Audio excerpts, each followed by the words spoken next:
السلام عليكم ومرحبا بكم. كي دايرين؟ لاباس عليكم؟ بخير، نتمنى ان شاء الله تكونوا بخير وعلى خير. اليوم غادي نشارك معكم وصفه خاصه بالكحه، اي السعال. وصفه حصريه، وصفه رائعه ومجربه. جده هي اللي عطاتها لي، قالت لي ديريها لوليداتك وحطيها في القناه وطلبي من الناس اللي كيتفرجوا فيها انهم يدعوا لها بشي حجه ان شاء الله وبطول العمر يا ربي.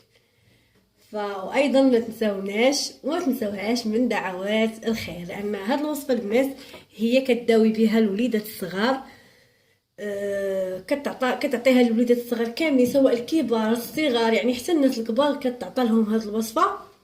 الكحه، سواء الكحه العامره او الكحه الخفيفه الجافه، عفوا العامره ولا الجافه. وكنعرفوا دابا في هذا الجو ولا هذا الفصل كلشي الناس، يعني تقريبا الناس كتمرض بزاف. معظم الناس الوليدات الصغار اللي سولتيها دابا تقول لك ولدي مريض، بنتي مريضه، انا مريضه. فغير من الصوت ديالي غادي يبان لكم بان حتى انا راني مريضه، ولكن اللهم لك الحمد، الحمد لله على كل حال. جات مع عند الله مرحبا بها. كيف ما كتشوفوا في الوصفه راهي ساهله، فيها جوج المكونات فقط. واحد القرعه تكون عندك هكا خاويه، انا هذه راه غسلتها، كان فيها الدواء ديال تخفيض الحراره.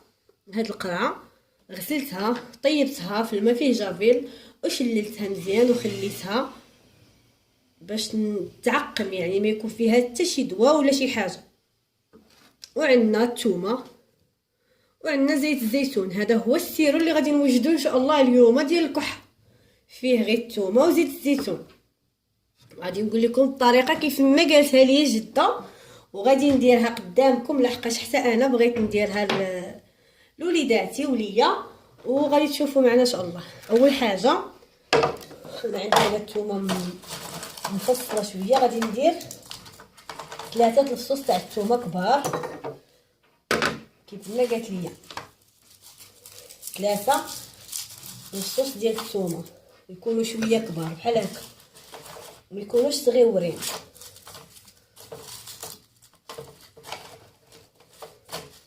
المهم هادو غادي نقشرهم، نحيد لهم القشيره ديالهم. راه زوينه بزاف، وفعلا كيف ما قلت لكم هي راه تداوي بها الوليدات الصغار وما كتخطاهاش نهائيا.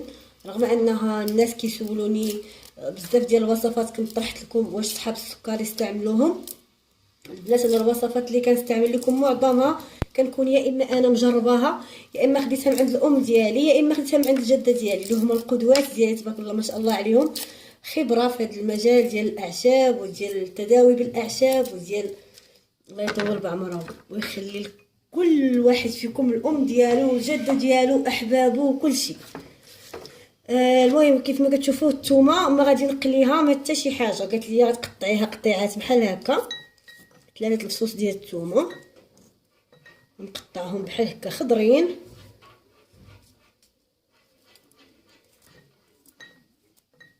وغادي نديرهم في هاد القرعه اللي قلت لكم غسلت. المهم اللي ما توفرتش عنده هادو تكون شي قرعه ديال الزاج وصافي، ولكن كنظن هاد القراعي ما كاينش اللي ما عندوش ديال السيرو خاويين.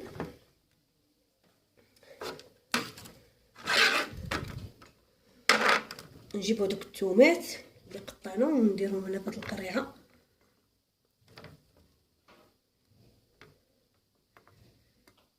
كيف قلت لكم هاد السيرو ما عندوش المده الصلاحيه ديالو، يعني كيبقى كتستعمليه ديما. زيت الزيتون والثومه توضعيه هكا في الثلاجه، بحال دابا الجو بارد ما كاينلاش كاع الثلاجه، كديري داك الكاس وتتشربيه للوليدات. تخليه على الاقل بعدا واحد 24 ساعه ولا 48 ساعه. 3 الفصوص ديال الثومه في كاس كبير ديال زيت الزيتون. وكنعرفوا زيت الزيتون ولا الزيت النباتيه كنستعملوها للوليدات في الكحه اللي ولدها مريض، ولا راه كتعطيه شويه الزيت البلديه. وصراحه راه زوينه الكحه، الزيت البلديه حتى هي زوينه. ونديروها مع هاد الوصفه اللي عطيتكم دابا. غادي نخوي دابا زيت الزيتون،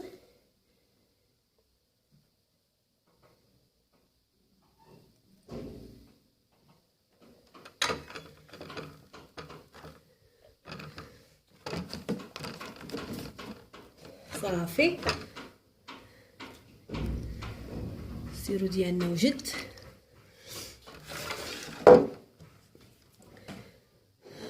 وها هو السيرو ديالنا وجد.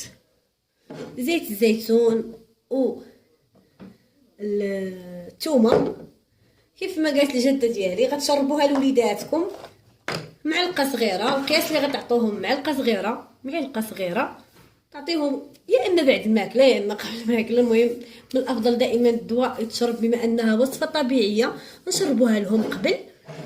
وايضا في الليل فاش يبغوا ينعسوا هكاك تعطيهم ديك المعلقه صغيره ديال القهوه الصغيره هذيك راهي كافيه.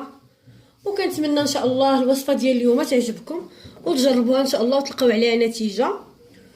والله يجيب الشفاء يا ربي للجميع. وما تنساوناش من دعوات الخير وما تنساوش ايضا تبارطاجيو الوصفه للناس اللي كتعرفوا وليداتهم مرض بالكحه او لا الناس الكبار ولا الصغار ولا اي حد كتعرفوه فيه هذا المرض ديال الكحه وهذا الرواح وهذا بارطاجيو معاهم الوصفه. وشكرا لكم بزاف على المتابعه.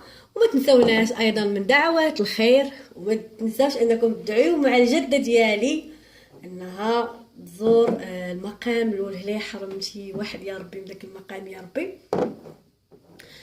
شكرا لكم بزاف على المتابعه ونتلاقاو ان شاء الله في فيديو جديد. والسلام عليكم ورحمه الله تعالى وبركاته.